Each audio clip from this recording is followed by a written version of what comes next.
Welcome to a Celtic State of Mind. I'm Paul John Dykes, and today I'm delighted to be joined by Jim Simonetti. Welcome back, Jim. How you doing, Paul? All right? I'm good, yeah. It was a good morning's conversation with Jim Leishman, wasn't it? It was very interesting. An older gentleman of the game, and maybe that's what the game's missing. Paul, characters like Jim Leishman and men of that ilk from way back in the day. Great to hear. It's great to hear their stories, isn't it? Well, he was a proper old school gentleman, wasn't he? Yeah. He was talking a lot about how disappointed he was that players are unable to engage with the fans these days.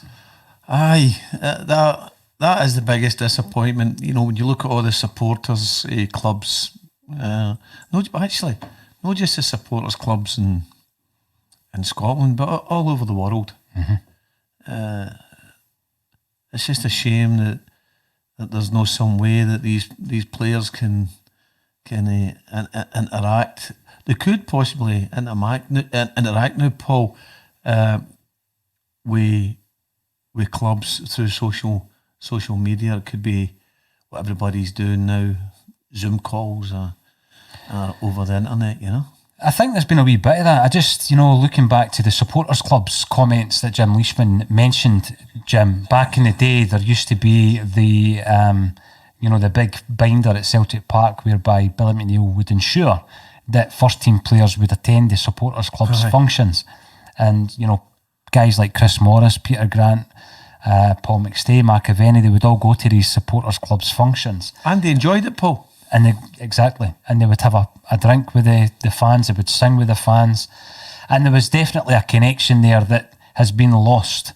And in relation to the big headline today that we're running with, it's some of the stories and some of the news outlets in relation to James McCarthy.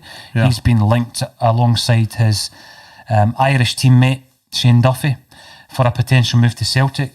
And we're hearing that obviously the biggest stumbling block and the thing that will prevent this from happening is his wages. I mean, he's been down in the English game now, Jim, for Wigan, Everton and Crystal Palace for a number of years. Yeah. He is a high earner, and you're looking at a wage that Celtic simply couldn't match. Aye, James McCarthy, he would come to Celtic possibly in a heartbeat. He's injury prone. He's no injury prone. Sorry, he's been carrying a lot of injuries over the period, and he'll be well up there, around about the 90, 110 k a week. But could he come in and do a job for us, Paul? Could he come in there and be an influence on the team? Do you think? I think he could. As looking at some of the injury issues that he's had over the last few years, it's kind of, stifled his progress a wee bit, Jim. Yeah. He's a regular in the Republic of Ireland squad.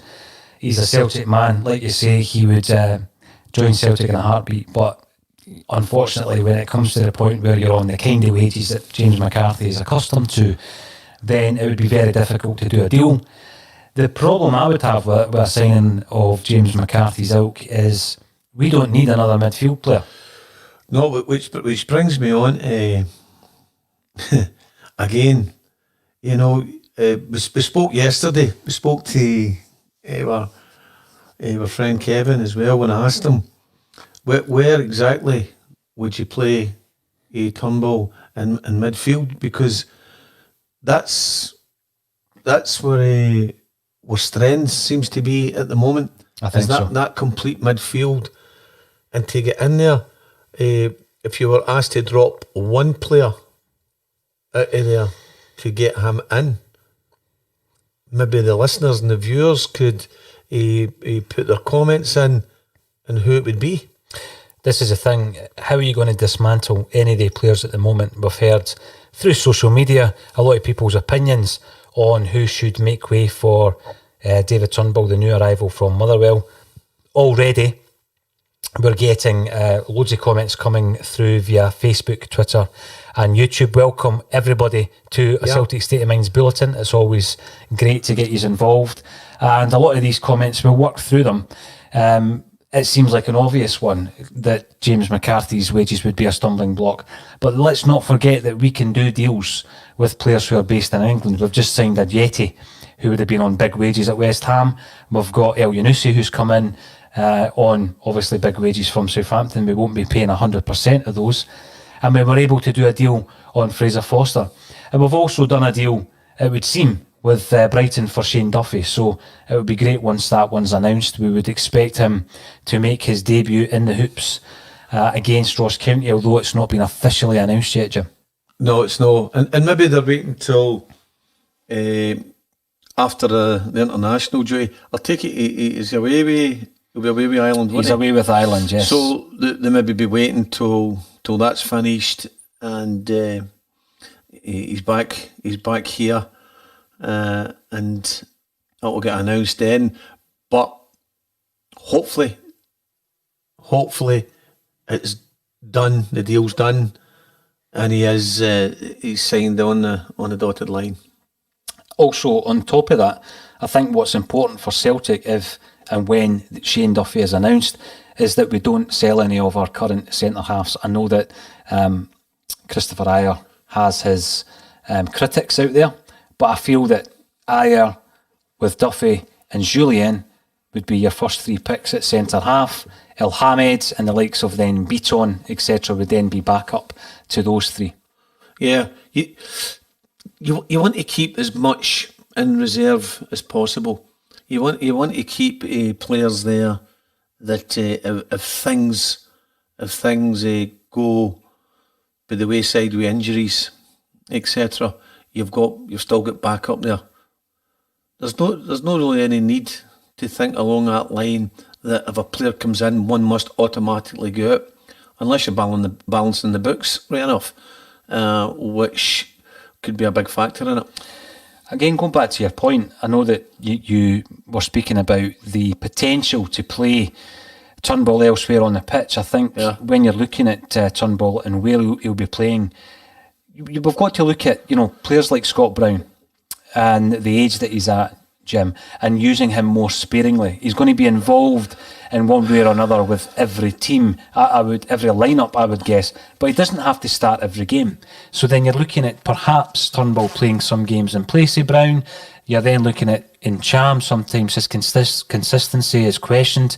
If he's inconsistent, Turnbull will get games then. I think it's a good headache for any manager to have when you're struggling to fit a specific midfield player into the side, because it means we've got a lot of quality there. Aye, definitely. It's a great situation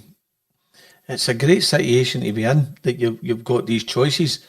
But I don't know if I'm still certain that Encham's going to still be here. Do you reckon he's going to be one of the big three, the ones who there's been interest in, Edouard, Ayer and Encham? I believe we'll lose one of them. Yeah. I hope and pray it's not Edouard. I think the one area of the park where we're well covered is midfield. Yeah. If there's any truth in the fact that we were interested in James McCarthy, and as you said earlier, we've heard that he would certainly be up for a move to Celtic, but it's not as easy as that, then perhaps we are looking to ship out one of the midfield players. Aye.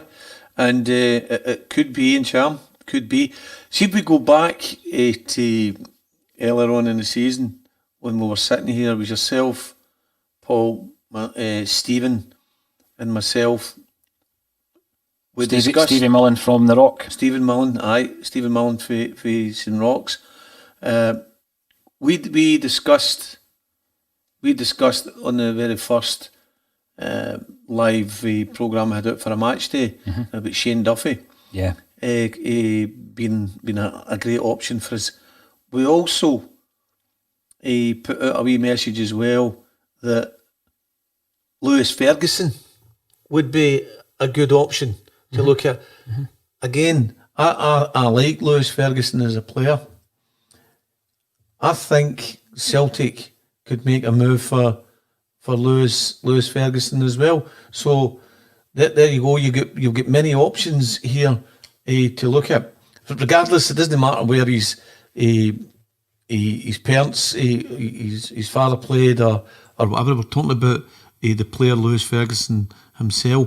I think he could come in and be a big part of the squad as well. I think the question was asked back then, Jim, which Scottish player, if you were looking to bring in the best Scottish talent, who would it be? Playing in Scotland, obviously there's a few Scottish players playing elsewhere, and the suggestion was that Ferguson was one of those players. Yep. Around about that time as well, though, if I was to look at, right, you're bringing in one midfielder, because if we're not going to get rid of anybody in the midfield positions, I don't believe we need another one. But the big question for me would be, if you're bringing in Turnbull, he'd probably be, for me, a better Scottish talent than Ferguson. However, I take your point, and I do rate Ferguson. Yeah. I would have no qualms about him coming to Celtic due to his dad or his uncle having played for Rangers. Absolutely no issues whatsoever about that. It's about results. Of course it is. It's about having the best players in your team. Yeah.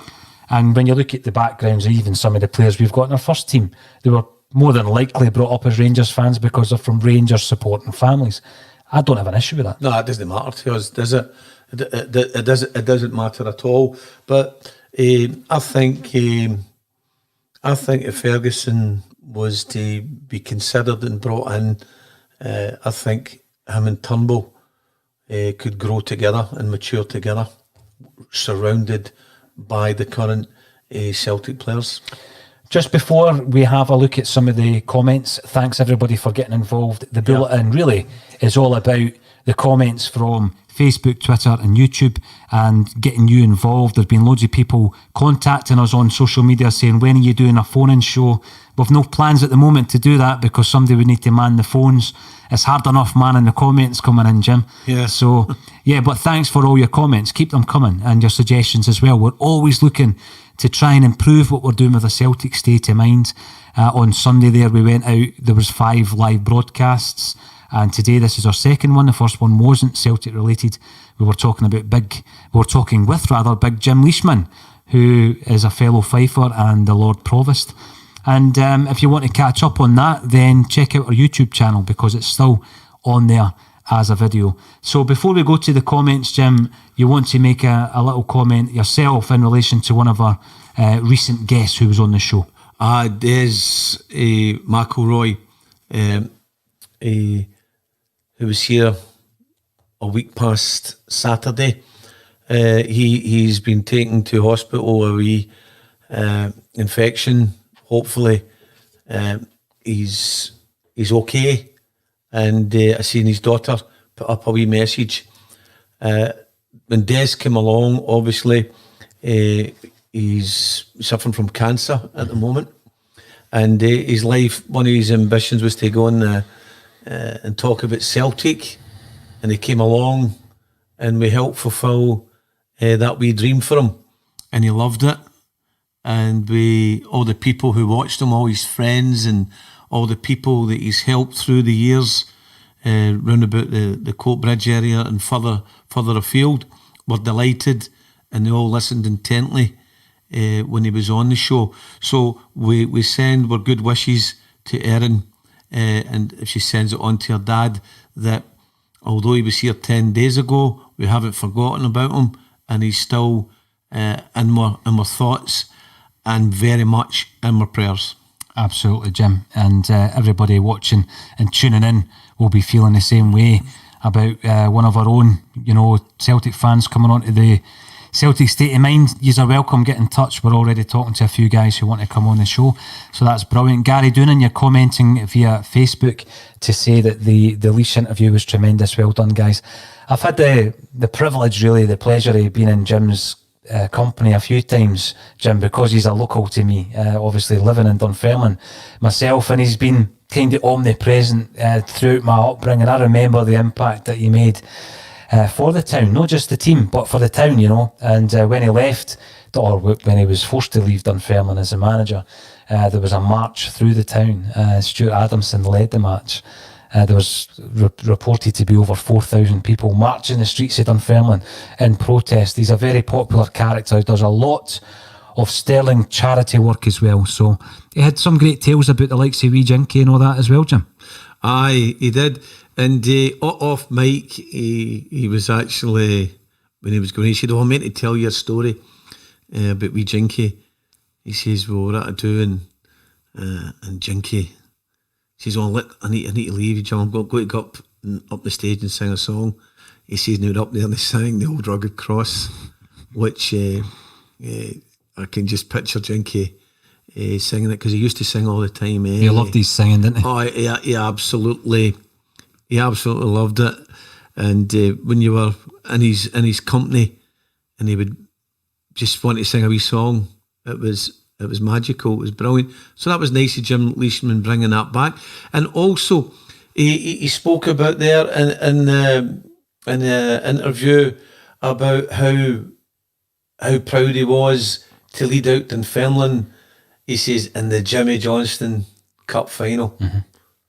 He never actually mentioned the League Cup final, the Jimmy Johnston Cup final. Absolutely. That was brilliant. It was a poignant day that day, Jim. Very emotional day. Certainly was. Gary goes on to say, McCarthy's time is 5 years ago. Let's move on. Yeah. I think when you're looking at the kind of money that it would take to bring James McCarthy, 29-year-old James McCarthy, to Celtic Park, then yes, I would agree with you there, Gary. It's going to be very difficult to get a deal done.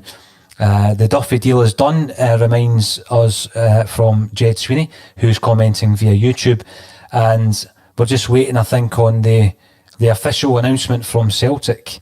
John McCauley would rather have a proper look at all the squad players before diving into the market for a player who has an injury list behind him. Yeah. What about Sorrell?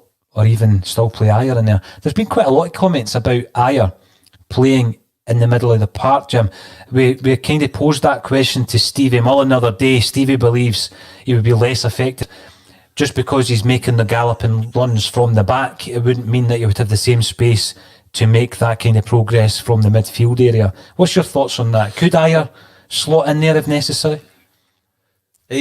For me, I wouldn't have him in there, because I don't think he has got the speed to act in there. If you're going forward, and then he's not going to be able to really get back the way we would want him to get there.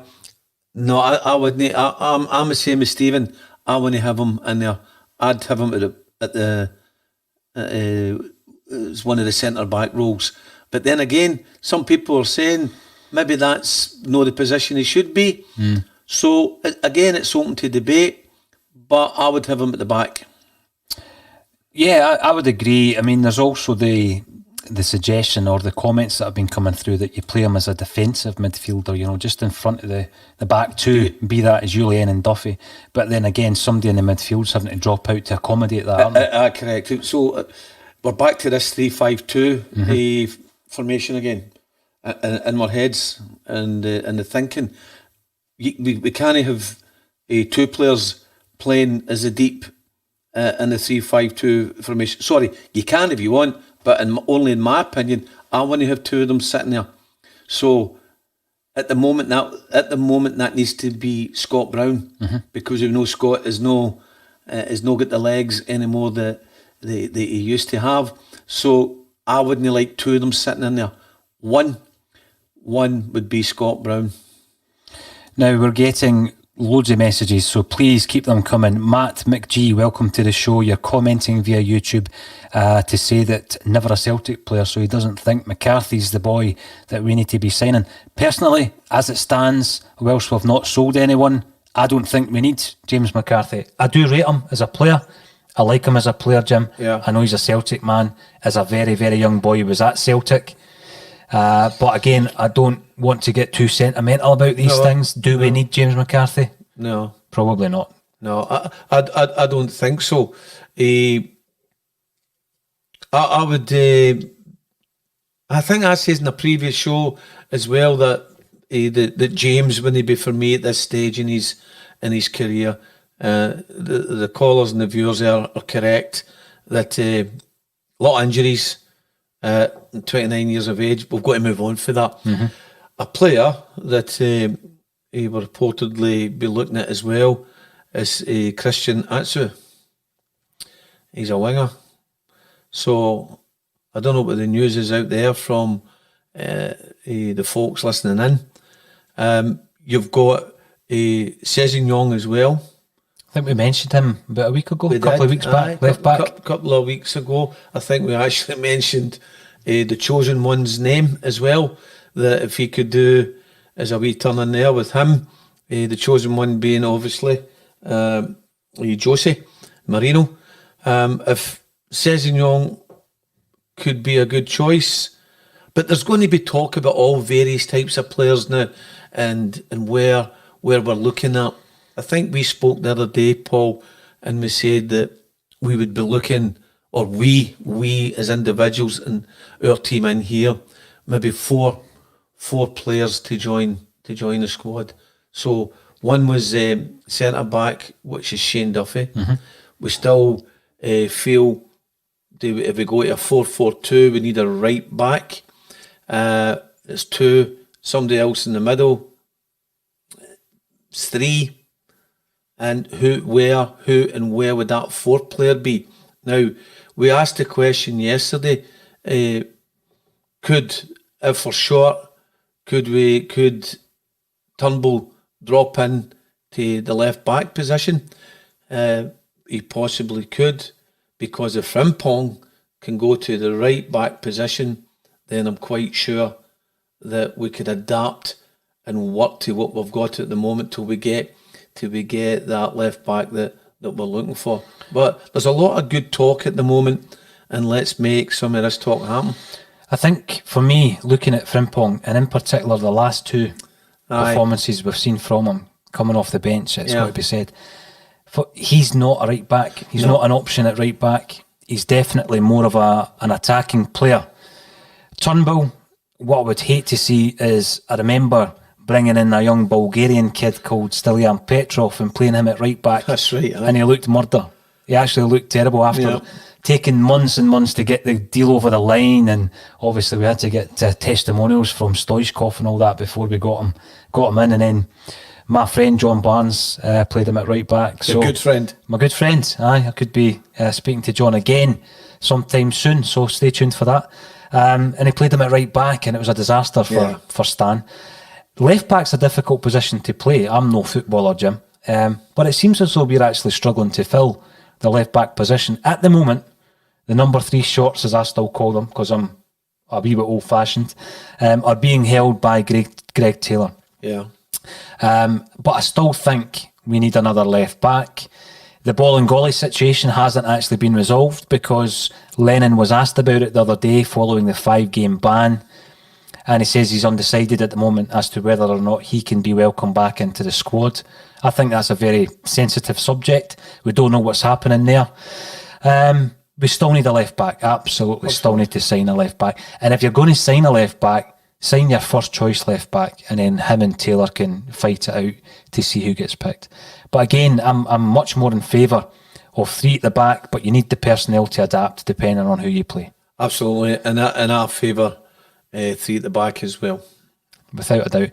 John McCauley, when will the Duffy deal get announced? Well, you know, a Celtic state of mind don't get fed any information directly from the club, so we're relying on our own sources, of which there are a few, and obviously everything else that's happening and what's being released to the general public. So hopefully sooner rather than later. I'm pretty sure there's an issue with regards to the fact that he can't come to Glasgow at the moment. He's on international duty. There's COVID issues, etc. But I think when he does get announced, it's going to be a very popular announcement, Jim. Oh, aye, definitely.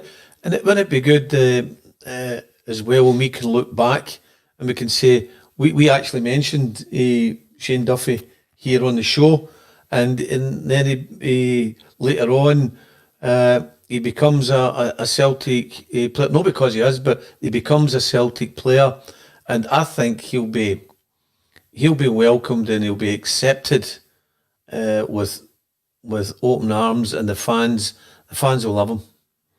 I love, again, you know, this is just showing my age, but I love looking back to the centenary season when we had that wee contingent of Republic Island players, and when you then watched Euro 88, you were keeping an eye on the Celtic players, and you would be watching Ireland anyway and supporting Ireland. But I do like to have a wee contingent of Irish players in the Celtic team. And Big Packy and Big Packy.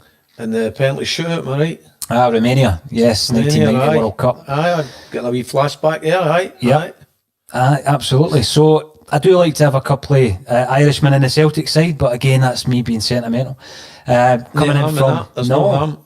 We're a sentimental club, Jim. There's a few sentimental clubs in Britain. Celtic are one of them. I think Liverpool's got a lot of sentimentality about it as well, and I'm proud of that. Aye, and we're sentimental people, aren't we? And we like good things about our club.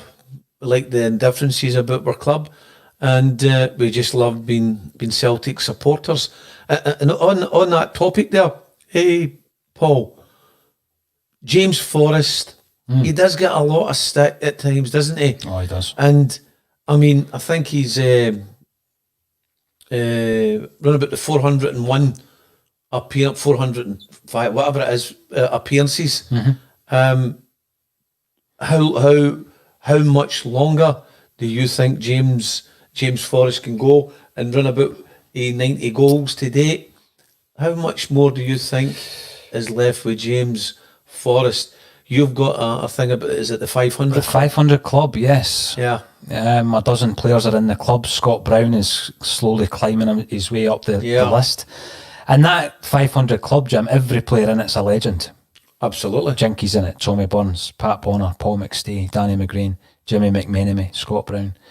I could probably name them all if I had a wee think about it. So I believe already that James Forrest is a Celtic legend. Yeah. Now, people will say, oh, you know, it's a term that's used far too often, far too freely.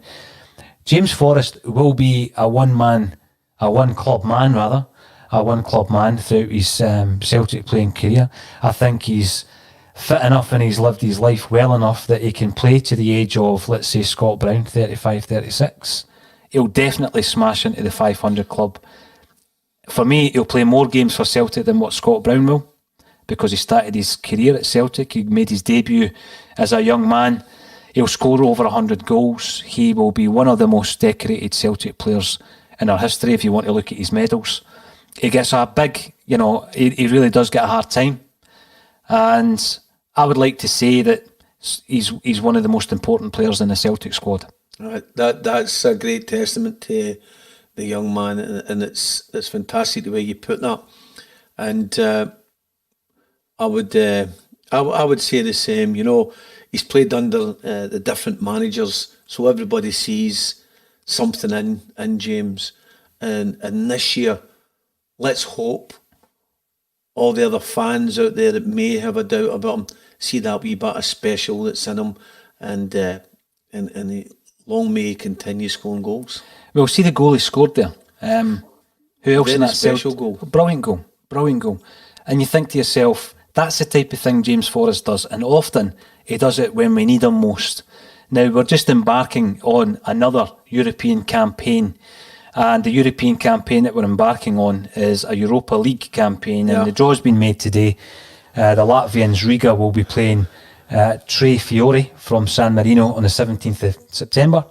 The winners of that tie will be playing Celtic at home in a fixture which is currently in the diary for the 24th of September. Interesting. Now, both teams are described as minnows, European minnows, but we're embarking on this European run. Who knows where it will take us? Hopefully to the playoff of the Europa League and then into the group stages. Aye. Because that's where we are at the moment, Jim. He's the type of player that if you're playing the group stages and if you're good enough to progress further, that will pop up with that type of strike when you need him most. Before I come on to the European comment there, and you led into excellent there. You look at James Forrest when he took that goal, when he came off his stride, and then he adjusted his feet from under himself to strike it. It was actually a very, very good ball. Very good goal. A very good goal. And it was an important goal, as we've said there, to settle things down, to let us get in at the break, come back out, readjusted, and go into a flowing, attacking system. So he helped with scoring that goal. And let's not underestimate that goal. That was a very, very important goal for us, especially everything that happened last week. Into the European opponents, Riga, they're Latvian, Yeah. They were founded in 2014. So 6 years old. It was a combined a couple of teams getting together there, but still never done anything in Europe. And Tre Fiora from San Marino, whoever comes through that, Celtic should be able to handle any one of the two teams, Paul, and it would take them off to a potential Europa League playoff round about October the 1st, which would mean for Celtic, due to the rescheduled St Mirren game, which will be the 16th September. It's saying here, so I don't know when the European one is, if it is the 17th or that's going to be rearranged again, but I've got down as the 16th of September for the St Mirren game. That would means we're possibly playing 2 games a week for a month. That would be Ross County, Livingston, St Mirren, and then the potential first round. So hopefully I'm right in that and what I've taken down. So it's going to be a busy month, September, October, isn't it? It's going to be a busy month at a State of Mind Studios, Jim, because I'll be here to cover every single game. Every game. And here's hoping that all the streams work correctly, because well, you know, it's been Paul, a wee issue up to now. Aye, but touch wood, hopefully our streams are going to okay, it seems at the moment, and if there is any issues, people will tell you. It would be great. But there seems to be a few wee issues in the Celtic TV, no getting in fast, and it's no happening. So hopefully that gets sorted for all the fans out there as well, because it's important that they are tuning in and watching the game. They don't want them to miss out on anything. No, absolutely not. With the virtual season tickets and the commitment that the Celtic fans have shown, you want it to be as smooth as possible, Jim. Yeah. Absolutely. Now, Tony Hutton is contacting us via Twitter to say it's a sad fact, but we cannot pay the salaries that the players get in England. We're always wheeling and dealing, I guess, you know. That's the reason why Fraser Forster didn't come back, and that's why we've had to look elsewhere and bring in Barkas. And there's sometimes a deal to be struck depending on how you can get a loan fee, and obviously we've been able to do that with Brighton with regards to Shane Duffy. So there's sometimes ways around it, Jim, but you know, if our English club goes toe to toe with us when it comes to wages, and I think one of the classic examples of that was John McGinn, then there's no way we're going to get the man. We're not going to get the player. Gary Doonan, Facebook, welcome back. Gary Armstrong recently miles ahead of him in English football, and he wasn't a first 11 pick for us when he went. So I think looking at the comments, I think people realise that McCarthy has been a very accomplished player down south, and he would certainly do a job for Celtic, but I don't see that many Celtic fans who are desperate to see him coming up to Celtic Park, Jim. So that would be what I'm getting from the comments today on Facebook, Twitter, and also on YouTube. And via Facebook, we already have Turnbull, Brown, McGregor, Incham. Why would we need McCarthy? And another midfielder that has been mentioned is Sorrow. Don't think we've seen enough of Sorrow, have we? Sorrow, David Bowie. Yes, great David tune. Bowie, Sorrow. We don't actually see much of him, and is he going to get an opportunity? And when do you think, Paul, he will get the opportunity? At what point, in what part of the league, a cup, a European campaign, is somebody like Sorrow going to get a game? There's been a couple of discussions around what happens to guys like Sorrow, Tommy Rogic being another one. If you're not in that first team and you're not a young player, and by young I mean a development player, you don't get any games at all, because you're very rarely going to be in action if you're not getting a game for the first team. Competitive games, you're not going to get them, but the club will be organising games to help the players get game time. But there's a difference between there's a difference between game time and competitively, and game time and non-competitive, and that we are a friendly being organised to get the players game time. The best game time as you can get is in a competitive game. Oh, without a doubt. Declan McConville, how you doing, Declan? People will be aware of Declan, who joins us when he can on a Celtic State of Mind. I think he was last here for one of the games. And Declan asks, do you think we are needing guys like Duffy or McCarthy that know the expectation this season, similar to what Big Billy did in 88? I think you're going back to my mindset there, Declan, when I was talking about having a couple of the Irish guys. And when I think about that centenary team, it was the last, I always say it's like the last homegrown team that we had. And I know that we had a couple of Northern Ireland caps in there with Anton Hogan and Alan McKnight. We had a couple of the Irish caps, one of whom was Chris Morris, who was a Cornishman, another one, Mick McCarthy, who was a Yorkshireman. But all in all, it was more or less a team made up of the home nations plus Ireland. We didn't have any overseas players, Jim. And often what happens is they know the club, they know the expectations. And I think there's maybe a reasonable point in what Declan's saying there. Yeah, he has got a reasonable comment there. I think with Duffy coming in, I'm going to go back to James McCarthy again. I can't see a place for James, even in the pool. Not that kind of wages that he would be looking for. Possibly looking for. Sorry. I think we've got players in there that will really want this league to happen. Mm-hmm. You've got Neil Lennon. He's doing what he can to win this league. He'll do whatever he can. He's the guy in there that wants this as well. If you look at Neil Lennon, he's saying to himself, I want to be part of Celtic history forevermore. I'm looking for that. He'll go the extra mile and whatever he can to help to get players in, hopefully with the mindset that what you're trying to put across there, Paul. You know, he will do everything he can to get players in the mindset. This is a historical year.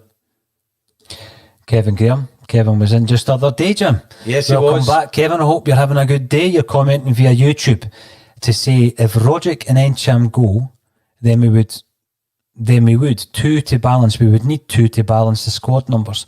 Scott Robertson also just signed a long-term deal. I would love to see McCarthy, but long-term, no loan. So a permanent deal he's speaking about there. Encham, you know, there's more reports in some of the outlets today to suggest that Southampton are interested in Encham again. He's a player I rate highly. It all depends on whether or not we're going to be offered something that we don't want to refuse. I'm not going to say that we can't refuse, Jim, but we don't want to refuse. So, you know, the kind of figures that quoted around about the £20 million mark for Encham, I think Celtic would accept a bid of 20 million. To be honest with you. But would they then buy another midfielder when we've just brought in Turnbull and we've got the untried and untested Sorrow as backup? I'm not so sure we would. No, I don't think so. Would you sell Encham? No, I wouldn't. You would keep him? I would keep him because I think... I'd keep him. He's the type of player, we've seen flashes of his brilliance, but we've yet to see the best of Olivier Encham. I think that if he was to get a run of games this season, we would see the special talent he can be. We'll remember him for last season's strike against Lazio. Aye. I think there's many, many more moments like that to come from Encham in a Celtic jersey. I would agree with you. And as time goes on, and it's only as time goes on, if they're still at the club that you see them progressing, you see them becoming better, you see them becoming a more relaxed, you see them with the smiles on their face when you're winning, you see a special part of the team forming, but that takes them all playing together on a week in, week out basis, and that's what makes a good team. That's what makes a good team, including the guys on the bench who are as important as the 11 guys on the park. Because you need to know, as a manager, as a coach, that if I bring this guy on, he could make a difference in this game for me here. You've got to have that confidence in your pool. We've got another 5 minutes to go. I mean, it's been a very quick bulletin, 45 minutes, Jim. The time just goes like that. Yeah. Keep the comments coming in. We'll work through as many as we can in the next 5 minutes. Interesting comment from Free Speech for the Dumb. I don't know if that's a message to us or if that's actually your name. Duffy will give us a bit of grit at the back, well needed. We don't need McCarthy. I tend to agree with that. Yeah. I like McCarthy. I think he's an excellent player. And see, that's a genuine. Obviously, I can't see the screen from here. See, if that's a genuine person or organisation, I think it's fantastic. Saying, I think that's fantastic. But not to dwell on that. We get Duffy. Duffy, they're saying, is signed. We don't need to look at James McCarthy. Here's one from Gary Weir. Welcome back, Gary, on Facebook. I've seen you commenting previously. We don't always get a chance to go through every comment. That's the big issue. Or we'd be sitting here for 3 hours. Who knows? We might just sit here one day for 3 or 4 hours, Jim. Probably on transfer deadline day. Aye. Can I make a wee suggestion to you, Paul? Sure. Maybe you could put it to the viewers and the listeners. What if we were to do a lengthy show for charity? It could be 12 hours, could be 24. 24 hours, different guests popping in and out, and put a vote in to what charity they would like to do it to. Could be a good idea. Sorry, I've taken away from your question. We could do a live broadcast for 24 hours for charity, Jim. Let's do it. Make your suggestions. Who should we be giving the charity funds to? I think it's a brilliant idea. Superb idea. Gary Weir via Facebook. A decent left back, and we will have had the best transfer window I can remember, as long as Eddie doesn't go, that is. I think we did say that because we were obviously very disappointed after the Ferencvaros result, Jim. But then a day or two later we started saying, you know what, if you just focus on the guys we've brought in, so far we've had a very, very healthy transfer window. Of course we have. And here's something as well, Paul. We've had a positive transfer window. There's always going to be talk about Celtic dragging their feet. That's been historical with us, right? And hopefully that doesn't continue. But it has been successful. So you look at that European game now. It's like a player, he's made a mistake in the park. You've got to move on. You've got to move on for that. We've got to learn for where we went wrong. So that's in the past. We've learnt from it. We've got to look to the rest of the season now. We're hopefully getting this left back in and a couple of more signings in there. And I think everybody to be gelled together. Hopefully Edward doesn't leave, he stays. Then we go forward and we say, that's us, we're sorted. We're sorted for the time being. Let's go together. Let's attack this the way we should be doing it. A few more comments before we wrap up for the day, Jim. Carry on. And KC65 Sunshine, I hope you're having a good day. KC, you're commenting. KC and the Sunshine Band. That's right. What was the name of their big hit again? Oh, you tell me. I don't know. We used to sing it to the tune of Tony Watt, didn't we? Tony What? Was that the name? KC and the Sunshine Yep. Band. Encham's contract runs out next summer. If he wants to go, we must cash in. I think that's a good point because the club will always look at cashing in rather than obviously allowing the contract to run down and then taking a cut price deal or no deal whatsoever. Mark McGeekin. I don't think we'll see the best of Olivier Encham at Celtic. Don't see him outing anyone long term in the midfield and staking his claim. I'd take the money. Again, when you look at how he has performed, you know, he blows hot and cold. Will we see the best? Possibly not. If we get offered 20 million, I think we're in a situation where I would expect the club maybe to play ball in a I deal. wouldn't disagree with that, but I'd like to see him stay, Paul, because I think he's a rare player. And we've also got Stephen Ray coming in, and welcome back, Stephen. It's great to hear from you, and you're making a comment which says, why would you play Turnbull at left back? People are dancing around the elephant in the room that is Scott Brown. So Scott Brown out, Turnbull in. But we're not dancing on anything at all. We're just we're asking the question what it would be. No, we're not saying to move Turnbull to left back were saying it's an option to put him in there, not to keep Scott Brown in the team.